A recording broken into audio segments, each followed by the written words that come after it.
सत्यवादी महाराज सूर्यवंश में त्रिशंकु बड़े प्रसिद्ध राजा हुए हैं। उनके पुत्र हुए महाराज हरिश्चंद्र। महाराज इतने प्रसिद्ध सत्यवादी और धर्मात्मा थे कि उनकी कीर्ति से देवताओं के राजा इंद्र को भी ईर्ष्या होने लगी। इंद्र ने महर्षि विश्वामित्र को हरिश्चंद्र की परीक्षा लेने के लिए उकसाया। इंद्र के कहने से महर्षि विश्वामित्र जी ने राजा हरिश्चंद्र को योग बल से ऐसा स्वप्न दिखलाया कि राजा स्वप्न में ऋषि को सब राज्य दान कर रहे हैं। दूसरे दिन महर्षि विश्वामित्र अयोध्या आए और अपना राज्य मांगने लगे। स्वप्न में किए दान को भी राजा ने स्वीकार कर लिया और विश्वामित्र जी को सारा राज्य दे दिया।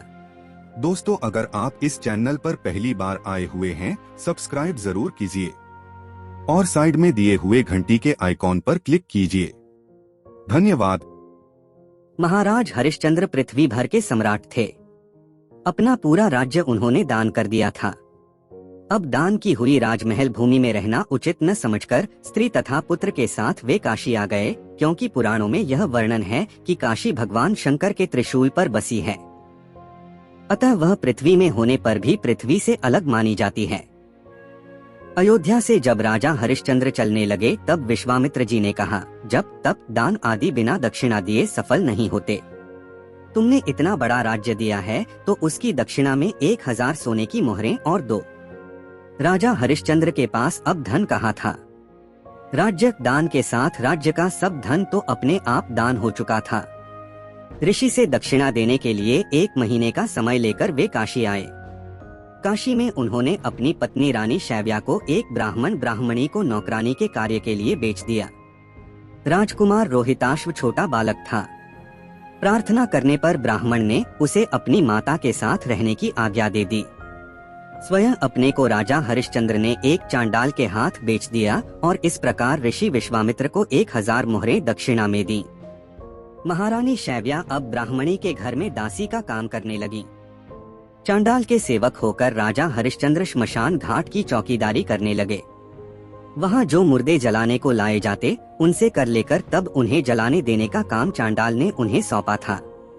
एक दिन राजकुमार रोहिताश्व ब्राह्मण की पूजा के लिए फूल चुन रहा था कि उसे सांप ने काट लिया। सांप का विष झटपट फैल गया और रोहिताश्व मरकर भूमि पर गिर पड़ा।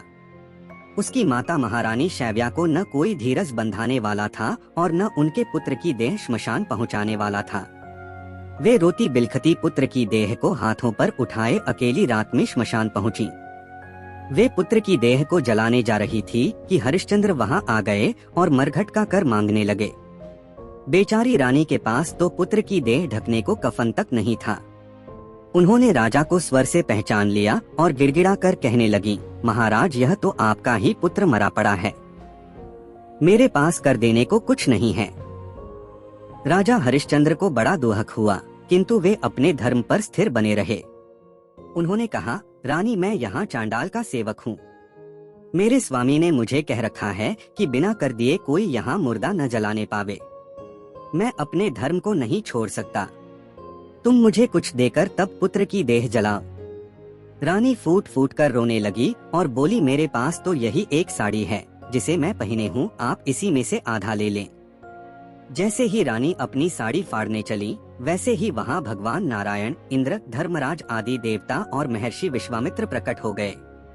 महर्षि विश्वामित्र ने बताया कि कुमार रोहित मरा नहीं है। यह सब तो ऋषि ने माया से दिखलाया था। राजा हरिश्चंद्र को खरीदने वाले चांडाल के रूप में साक्षात धर्मराज थे। सत्य साक्षात नारायण का स्वरूप है। सत्य के प्रभाव से राजा हरिश्चंद्र महारानी शैव्या के साथ भगवान के धाम को चले गए। महर्षि विश्वामित्र ने राजकुमार रोहिताश्व को अयोध्या का राजा बना दिया। सत्यवादी राजा हरिश्चंद्र के संबंध में यह दोहा प्रसिद्ध है, चंद्र टरै सूरज तर, तरह जगत व्यवहार, तय दृढ़व्रत हरिश्चंद्र को तरह न सत्य विचार। दोस्तों, अगर आप इस चैनल पर पहली बार आए हुए हैं, सब्सक्राइब जरूर कीजिए और साइड में दिए हुए घंटी के आइकॉन पर क्लिक कीजिए। धन्यवाद।